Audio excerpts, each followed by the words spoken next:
Hello student. আজি মই এই ভিডিঅ'টোত ক্লাছ 6 অসমীয়াৰ লেসন 3 পাঠটিৰ প্ৰশ্ন উত্তৰখিনিৰ বিষয়ে আলোচনা কৰিম। পাঠটিৰ নাম অসমীয়া ভাষাৰ বিকাশৰ কথা। আহা আমি ভিডিঅ'টো আৰম্ভ কৰোঁ। কুৱেশ্যন নম্বৰ 2 উত্তৰ দিয়া। ক নয়নহঁতে খুৰাকৰ পৰা কিহৰ বিষয়ে শুনিবলৈ ইচ্ছা কৰিছিল? উত্তৰ অসমীয়া ভাষাৰ বিষয়ে। খ হেম সৰস্বতীয়ে ৰচনা কৰা তোমাৰ পাঠত উল্লেখ থকা পুথিখনৰ নাম কি? প্ৰহ্লাদ চৰিত্ৰ। গ অলিখিত বা মৌখিক সাহিত্য মানে কি? উত্তৰ অলিখিত সাহিত্য মানে হ'ল যিবোৰ সাহিত্য আখৰেৰে লিখা নহয় বৰং মানুহৰ মুখে মুখে প্ৰচলিত, সেইবাবে ইয়াক মৌখিক সাহিত্য বুলিও কোৱা হয়।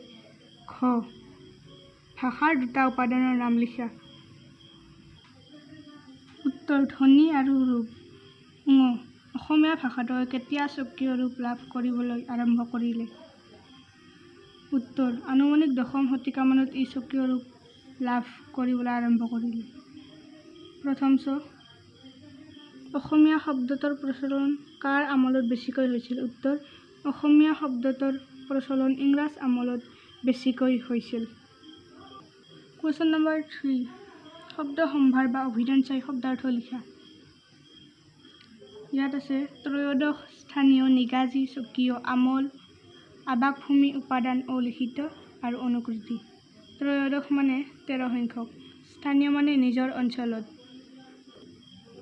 নিগাজী মানে চিৰস্থায়ী, স্বকীয় মানে নিজা, আমল মানে কোনো অধিপতিয়ে শাসন কৰা কাল, আৱাসভূমি মানে বসবাস কৰা ঠাই, উপাদান মানে বস্তুৰ মূল পদাৰ্থ, অলিখিত মানে আখৰেৰে নিলিখা, অনুকৃতি মানে সদৃশ ৰূপ। কুৱেশ্যন নম্বৰ 4 অসমীয়া ভাষাত স্থানীয় জনগোষ্ঠীৰ ভাষাৰ উপাদান কেনেকৈ সমাল লিখা। উত্তৰ অতি পুৰণি কালৰে পৰা অসম বিভিন্ন জনগোষ্ঠীৰ নিগাজী আৱাসভূমি। সকলোৰে মাজত ভাষা সংস্কৃতি আৰু ভাৱৰ আদান প্ৰদান হৈছিল, ফলত ইটো ভাষাৰ উপাদান সিটো ভাষাত স্বাভাৱিকভাৱে সোমাই পৰিছিল। এনেদৰে অসমীয়া ভাষাত স্থানীয় জনগোষ্ঠীৰ ভাষাৰ উপাদান সোমাই পৰিছিল।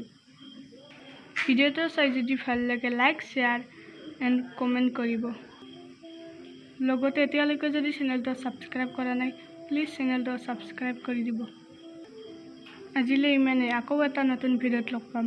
Bye bye.